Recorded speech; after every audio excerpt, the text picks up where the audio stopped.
स्वागत है students. Question हमारे पास ये है कि एक यूनिफॉर्मली चार्ज्ड रिंग है जिसका रेडियस है 3a और टोटल चार्ज उसके ऊपर q दिया हुआ है।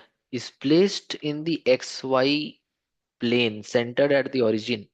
ओके, देखो, जैसे मान लो एक रिंग हम ऐसा बना रहे हैं, ऐसे ऐसे बना रहे हैं। एक्चुअल में रिंग सामने से देखोगे ना तो ऐसा दिखेगा, लेकिन अगर इसको साइड से देखोगे ना, साइड से, तो साइड से देखने पे तुमको थोड़ा सा ऐसे ओवल शेप में दिखाई देगा। तो इसको हम साइड से देख रहे हैं और इसको रखना है, पता है कहाँ? इसको रखना है एक्स वाई प्लेन में। मतलब कि अगर हम आगे की तरफ इधर, अगर इस दिशा में मान लो हम ले ले रहे हैं कि ये एक्स एक्सिस है, और इधर की तरफ हम मान ले रहे हैं वाई एक्सिस है, ऐसे रखा हुआ है। और ये सामने जो डायरेक्शन निकलेगा इधर मान लो जेड एक्सिस है, इस तरह से लिख लिया। तो ये हो गया तुम्हारा जेड एक्सिस, ये हो गया वाई एक्सिस, और ये हो गया एक्स एक्सिस। ऐसा डायग्राम बनाना जरूरी है क्योंकि क्वेश्चन में लिखा हुआ है कि एक्स वाई प्लेन में रखना है रिंग को।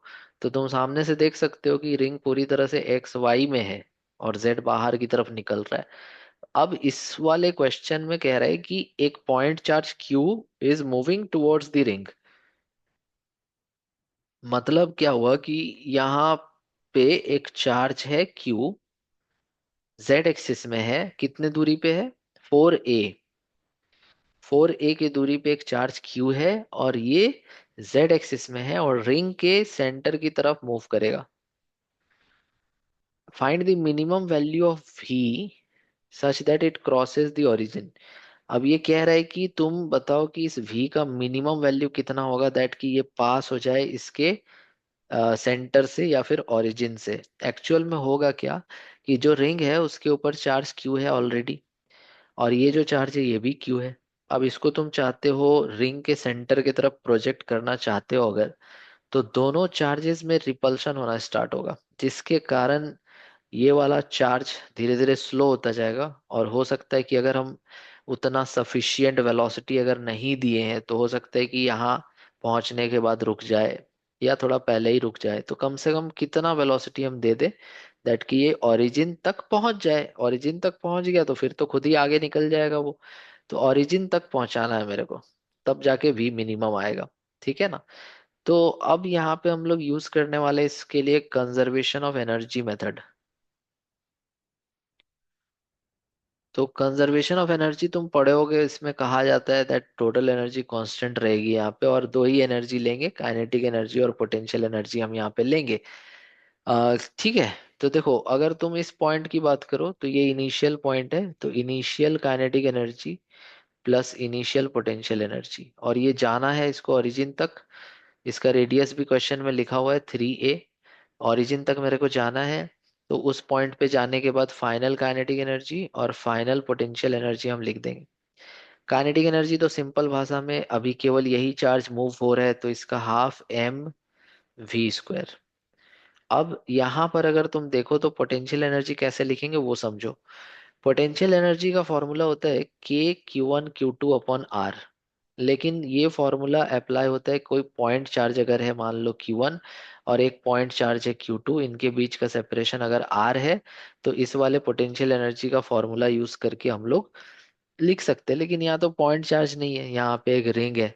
तो रिंग के वजह से और इस पॉइंट चार्ज की वजह से मेरे को लिखना पड़ेगा पोटेंशियल एनर्जी। हाँ, एक चीज और, पोटेंशियल एनर्जी अगर तुमको लिखना है तो तुम Q इंटू वी लिख सकते हो। ठीक है ना? तो वोल्टेज, वोल्टेज कह रहा है इलेक्ट्रिक पोटेंशियल। ओके, और यू क्या है? Electric potential energy. एक्चुअल में एनर्जी एक तरह का क्या है? वर्क डन ही तो है। तो एनर्जी मतलब एक तरह से ये वर्क डन है, और ये वर्क डन है तो इसको हम लोग चार्ज इनटू पोटेंशियल डिफरेंस यहाँ पे लिख सकते हैं। ठीक है? तो किसी भी पोटेंशियल डिफरेंस से अगर मान लो कोई चार्ज को पास कराना है, इधर से उधर पास कराना है मेरे को किसी चार्ज को, तो पोटेंशियल डिफरेंस अप्लाई करना पड़ेगा। तो जो पोटेंशियल डिफरेंस हम अप्लाई करते हैं वो मान लो डेल्टा वी है, और चार्ज जो हम भेज रहे हैं वो क्यू है। तो work done by the battery क्या हो जाएगा? क्यू डेल्टा वी हो जाएगा। तो ये सब तुम पढ़े होगे, तो हम इसी का इस्तेमाल करके यहाँ पे पोटेंशियल एनर्जी लिख देंगे। देखो कैसे।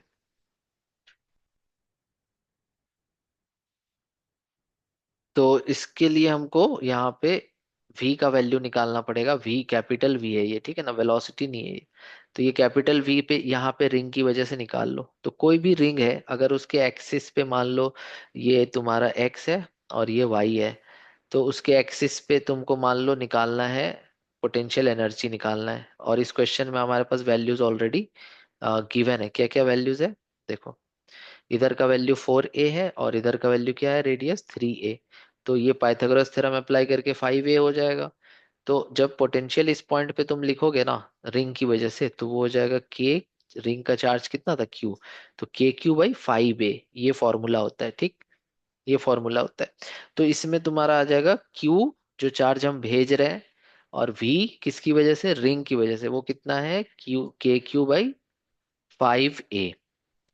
तो ये हमारा आ गया, यहाँ पे u का वैल्यू रख दो यहाँ, तो u का वैल्यू कितना आया है, KQ²/5a। अब इक्वल टू, देखो फाइनल काइनेटिक एनर्जी हम जीरो लेने वाले हैं। क्यों जीरो लेने वाले हैं? क्योंकि जैसे ही यहाँ पहुंचेगा बस मेरा काम खत्म, मेरे को वहीं तक पहुंचाना था। वहां पर जाने के बाद क्या हो रहा है नहीं हो रहा है, रुक रहा है आगे जा रहा है, मेरे को नहीं मतलब, बस मिनिमम बताना है ताकि वो ओरिजिन को क्रॉस करे। तो इस वजह से, मिनिमम कंडीशन की वजह से हम यहाँ पे वेलोसिटी ऐसा मान लेंगे कि ये चार्ज आते आते यहाँ तक अपना वेलोसिटी खो दिया पूरी तरह से, इसलिए फाइनल काइनेटिक एनर्जी जीरो ले लेंगे। और फाइनल पोटेंशियल एनर्जी लिखने के लिए अब तुमको रिंग के सेंटर पे पोटेंशियल लिखना होगा, क्योंकि चार्ज अब यहाँ आ चुका है, रिंग का चार्ज क्यू है, इसका रेडियस 3a है। तो रिंग के सेंटर पे क्या होता है, ये तो एक्सिस पे लिखे थे, रिंग के सेंटर पे होता है KQ/रेडियस, ठीक है। तो अब तुम्हारा पोटेंशियल एनर्जी आ जाएगा Q×V। Q×V का वैल्यू कितना है, KQ/3a। तो यहाँ पुट कर दो, KQ²/3a। ये सारा कुछ समझ में आ गया तुमको किस तरह से करना है। अब यहाँ पर आ जाओ आगे और इसको उस तरफ भेज दो। ½ mv² देखो KQ² कॉमन आ जाएगा, 5a 3a कॉमन आ जाएगा। यहाँ पहले से क्या था, 1/3, और ये उस तरफ गया है, ये उस तरफ गया है, तो -1/5। ठीक है, इतना समझ में आ गया, ओके फाइन। अब देखो यहाँ से V², देखो V² हमको चाहिए था, V² हो जाएगा 2, इस तरफ चला गया, 2 यहाँ मल्टीप्लाई हो गया, 2Q²/MA। और एक चीज यहाँ पे जो K था ना, वो 1/4πε0 होता है, तो 1/4πε0, ये सारा एक साथ लिख दिया। और इसका एलसीएम लो, तो एलसीएम लोगे तो 15 होगा, और यहाँ आ जाएगा 5, यहाँ आ जाएगा 3, 2/15। तो इसको लिखेंगे 2/15, 2/15। ये इतना सॉल्व हो चुका है, ठीक है फाइन, कोई दिक्कत नहीं। अब देखो आगे, तो V क्या हो जाएगा, अब जो जरूरत नहीं वो मिटा देते हैं,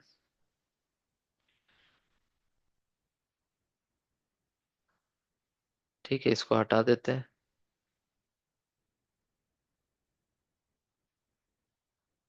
अब देखो यहाँ से जो V है ना, वेलोसिटी, वो रूट कर देंगे, तो 4Q²/MA 4πε0 और एक साथ 15, इसका रूट, ओके।